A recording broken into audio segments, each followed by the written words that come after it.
Awesome. Thanks for showing up today, guys. We have a good group of folks here.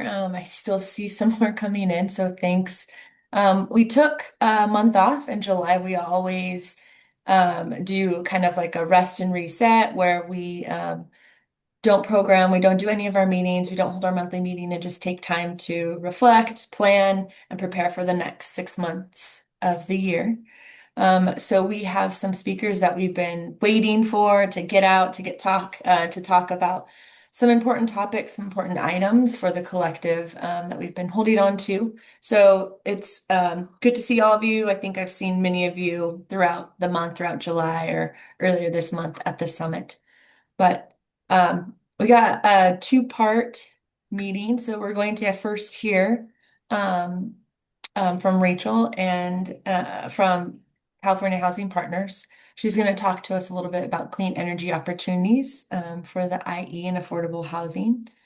And then we're going to move towards a second kind of part of the meeting where we're going to focus on policy, talk about some ballot measures, state legislation, federal, and some federal level items that we just want to elevate that was discussed in our policy pillar, but we want to do like a speed, just quick, take a look, keep these in mind as we approach the end of the legislative year, where things are moving out of the House, where ballot measures are being on and information is being shared. So thank you all for coming.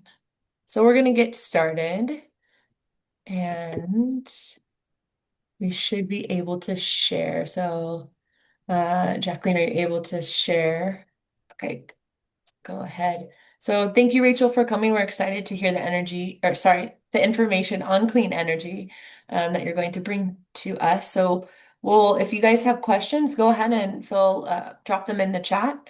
But we'll also have probably 5, 10 minutes most at the end for any questions too. So thank you, Rachel, for coming. Awesome. Thanks, Melanie. And hey, everyone. Happy Wednesday. Thanks for letting me crash your meeting to chat about some clean energy and decarbonization opportunities that might be available for some of your properties or your portfolio. I'm Rachael Diaz. I use she, her pronouns, and I'm with the California Housing Partnership. Next slide, please. I'm a senior sustainability program manager at the partnership, and a little bit about us. I think most folks might know us primarily for financial consulting work or some of our policy work, but I want to give a shout out to our small but mighty sustainability team.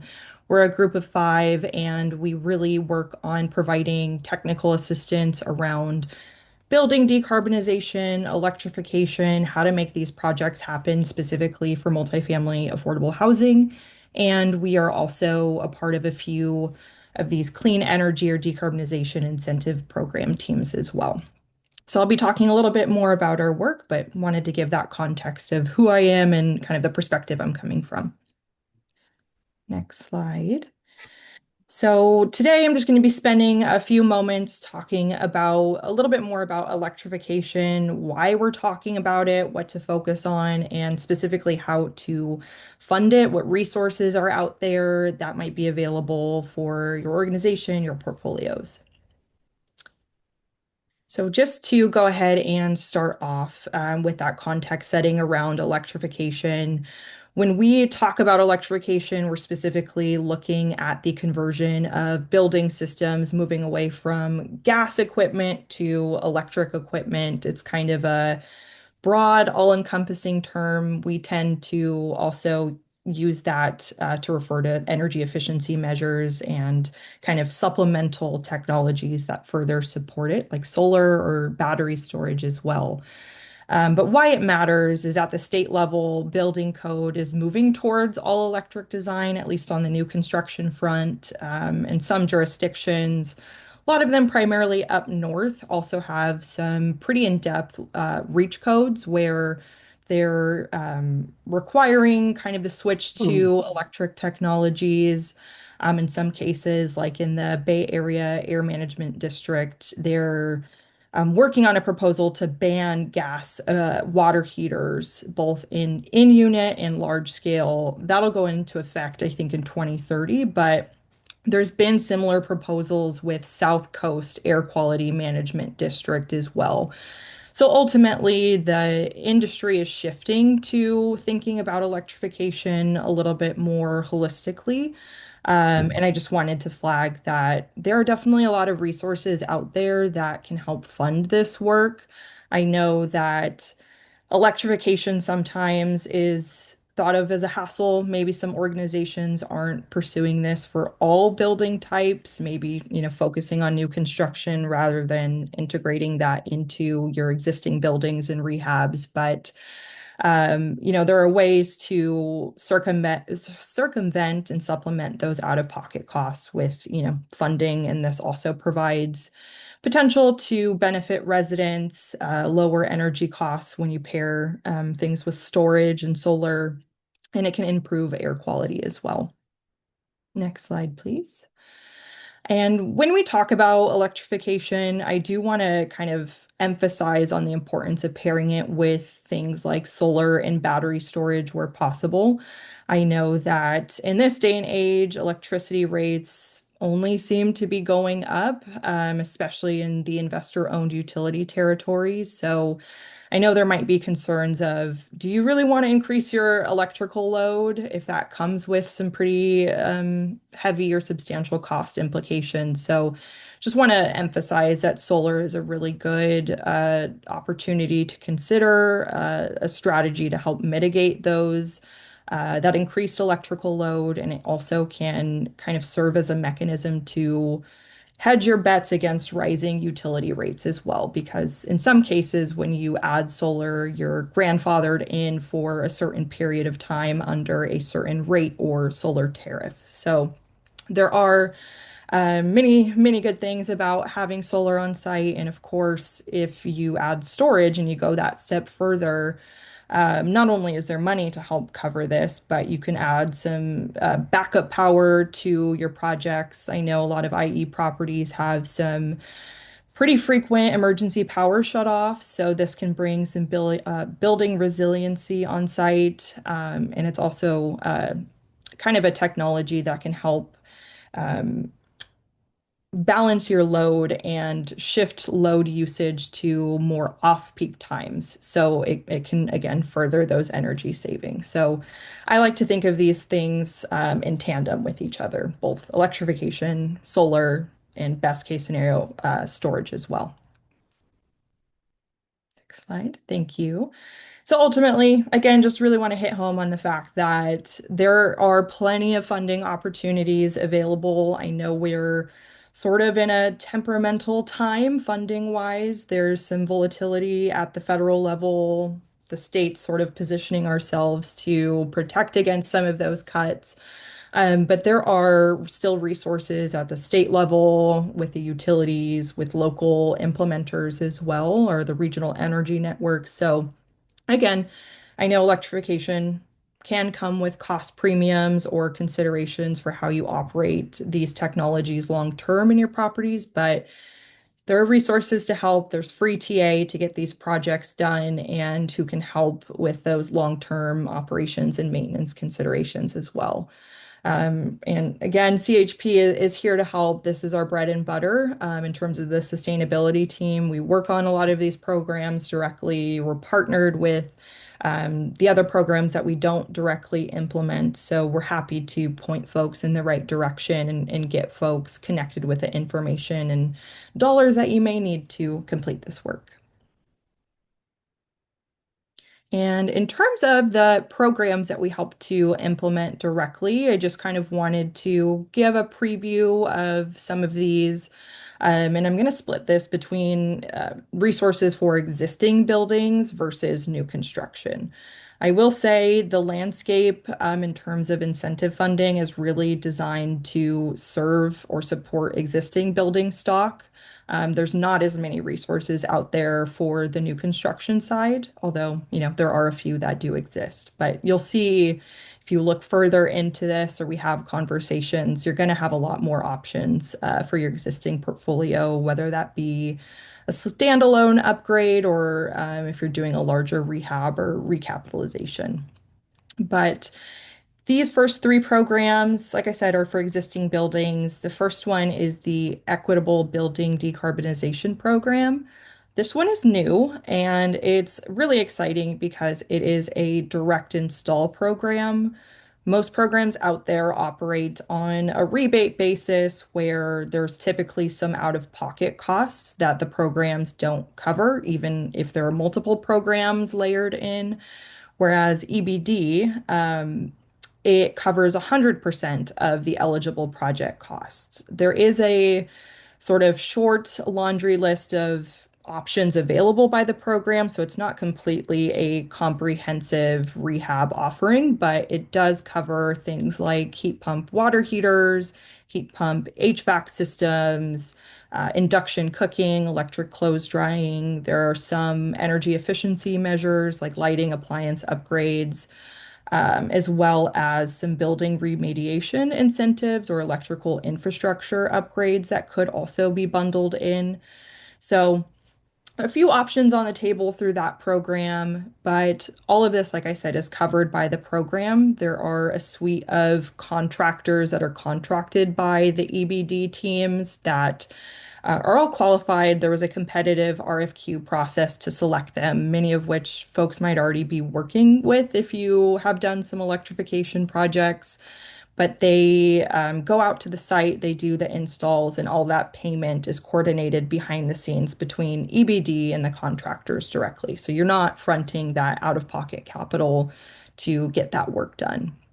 I will say there are three EBD regional implementers. So it is a statewide program, but there are three groups sort of helping to implement this program. There's a Northern California, there's a Southern California, and then a Central California team.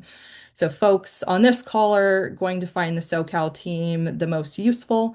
And it is only available to properties in specific census tracts or zip codes. So there's a more regional focus. Doesn't hurt to reach out to see if the property is within one of those territories. In the future, there's the option to expand the regional coverage, but for this first phase of project launch, it is more limited to certain communities, specifically disadvantaged communities. So EBD, really great opportunity, pretty new at launch this year. But two other great programs. Another one is the Solar on Multifamily Affordable Housing Program, or SOMA. This is a statewide solar and storage program. It does not offer incentives to cover electrification or energy efficiency directly, but like I said, this is also an important piece of the puzzle. SOMA covers roughly 50 to 80% of the total project costs. The storage component is newer to the program. So if you've heard of SOMA and maybe considered it years ago, it has shifted a little bit in this new iteration. But we really recommend SOMA because it provides meaningful opportunities for both the tenants and the common area loads to save on electricity bills. On average, we're seeing residents saving around $58 a month on their electricity bills.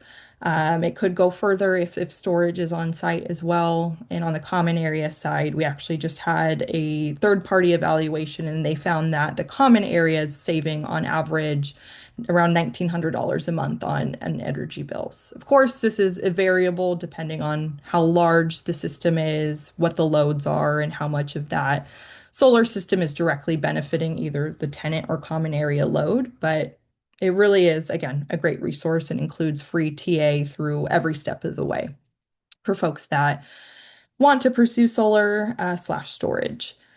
And lastly, there's the low income weatherization program. I wanted to highlight this, although I will note that it's currently on a wait list. We're sort of in this phase right now where we're advocating for a renewed funding source. We weren't able to get money in the state budget, but we're looking at alternative options. We're still accepting applications to this wait list, but LIWIP historically has been one of our most popular programs because it is quite comprehensive. Unlike some of the other electrification opportunities, there's kind of like a checkbox list that you can select for your project, and that's sort of what you're limited to. Whereas LIWIP, the scope can really vary on a project by project basis. And really anything that results in greenhouse gas savings can be incentivized by the program. So you could do a combination of, building insulation upgrades, lighting upgrades, heat pumps, whatever the property itself needs. And it covers a majority of those project costs, in most cases, not all, but it's really flexible because it can be layered or stacked with some of the other programs out there. So wanted to highlight that. Next slide, please. And then, like I said, the universe of resources for new construction is a little smaller, but there is this exciting program called Build. This program is really great because it offers up to $2 million per organization for all electric new construction buildings. So it supports with all electric infrastructure, and there are some additional incentives available to cover the cost of anything that goes beyond building code for solar storage, and there's some EV charging incentives as well. So with the incentives, the average that we're seeing currently per unit is around $4,800 in build incentives. And there's actually a really cool component of the program for folks that have never done electrification projects before. You can apply for something called the New Adopter Award, and that grants up to $100,000 to sort of subsidize or offset some of that additional staffing time or capacity spent on pursuing something like build, working with energy consultants. If you're kind of bringing in other teams into the picture for the project, all of that award can go to supplementing that time and increased cost. So this is available to projects statewide.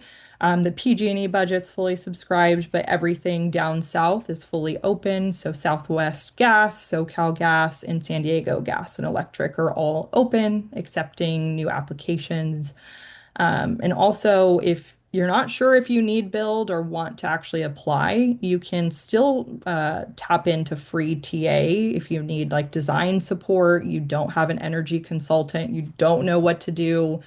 You can still receive that TA upfront without any like strings attached. So a good resource if you don't want to pay for, an outside energy consultant and you don't have that staffing on your teams already. And of course, there's a case study here linked for folks in case you're interested in checking that out after.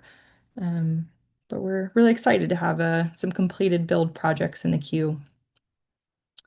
Next slide, please.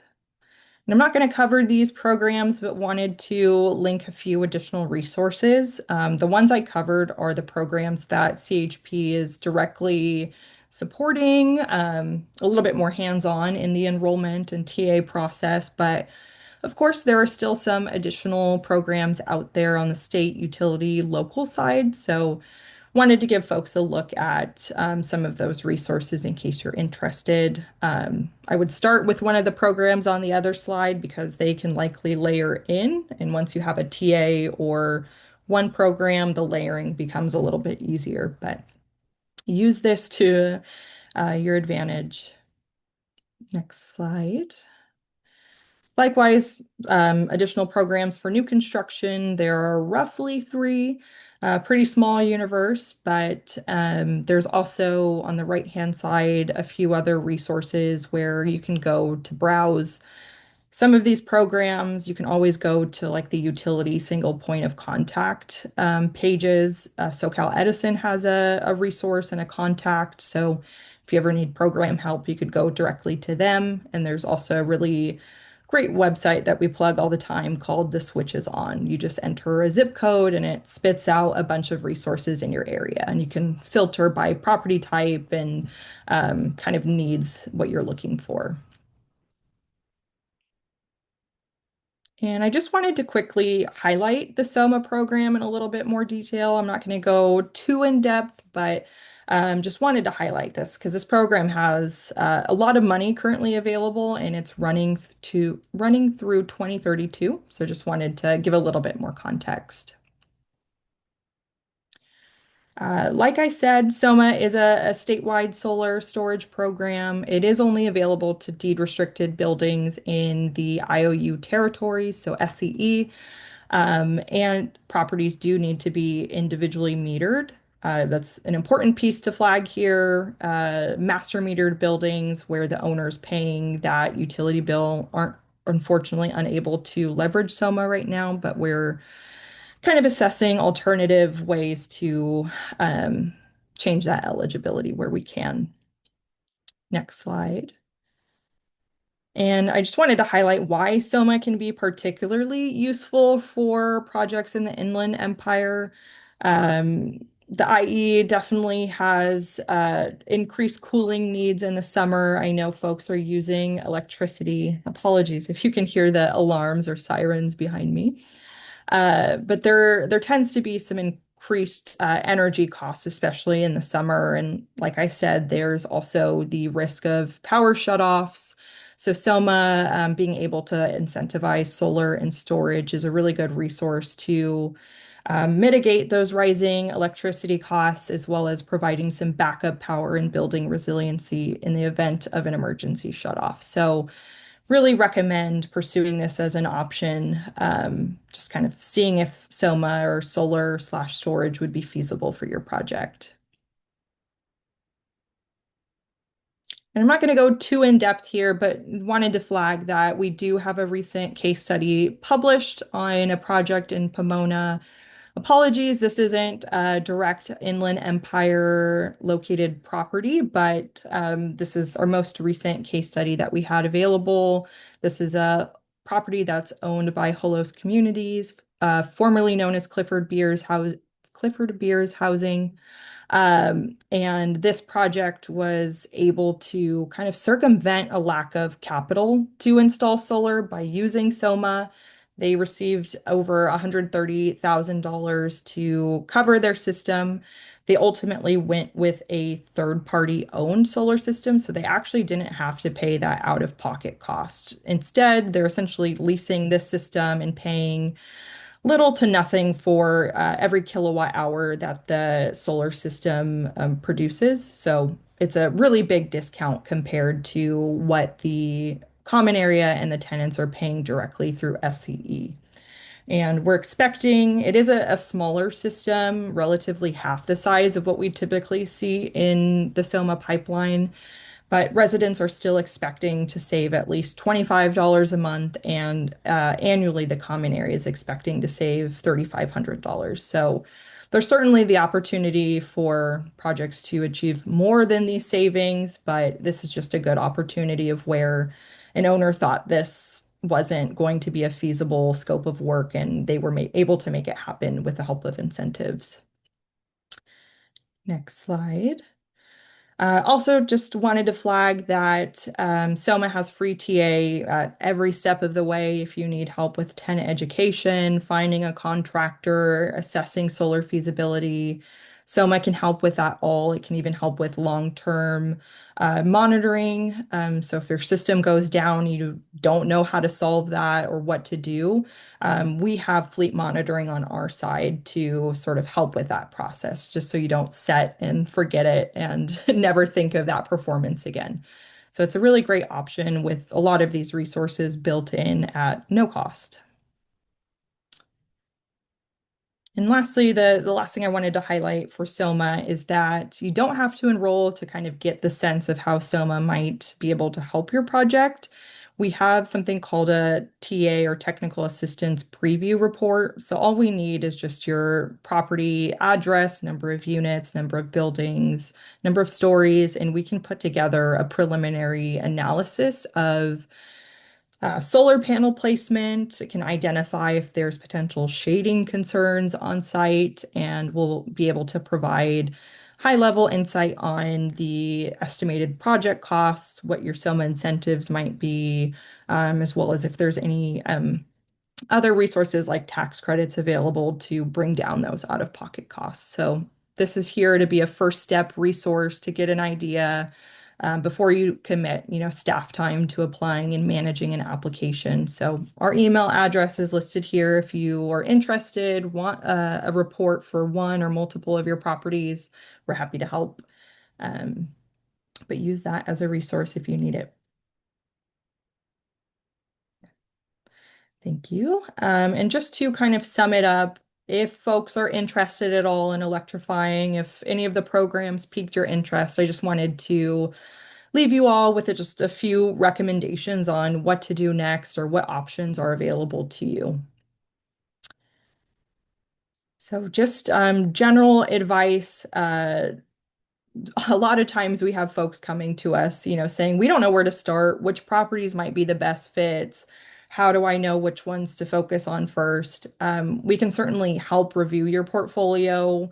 You can put together a list and we'll kind of vet them all to see which ones are eligible for which program.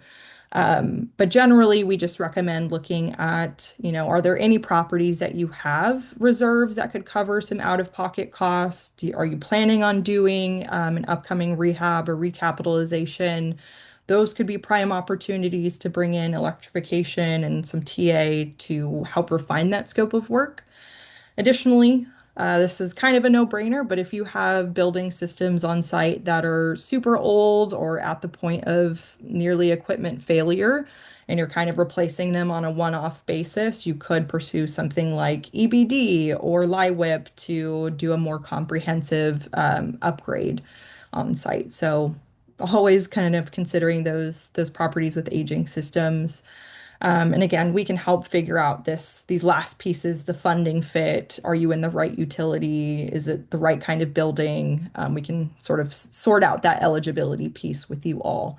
And additionally, also considering that solar and storage opportunity where possible. And next slide, please. And again, this is my last slide. Just want to hit home on the fact that electrification can be confusing. I know a lot of folks are wearing many hats. This sometimes is a nice to have, not always integrated into your strategies as an organization. So if you have questions, you need TA, you need funding, any and all of the above, we're here to help. Our email address is listed here. We can help, like I said, review your portfolio, figure out which ones might be eligible for the funding sources, which ones we'd recommend prioritizing.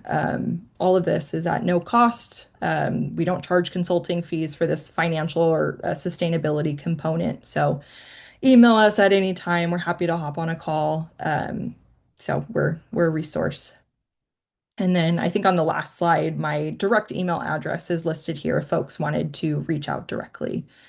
But really appreciate again the opportunity to chat about electrification. Um, yeah, this was awesome to be able to get in front of y'all. And I'll pause to see if there are any questions. And I'll check the chat.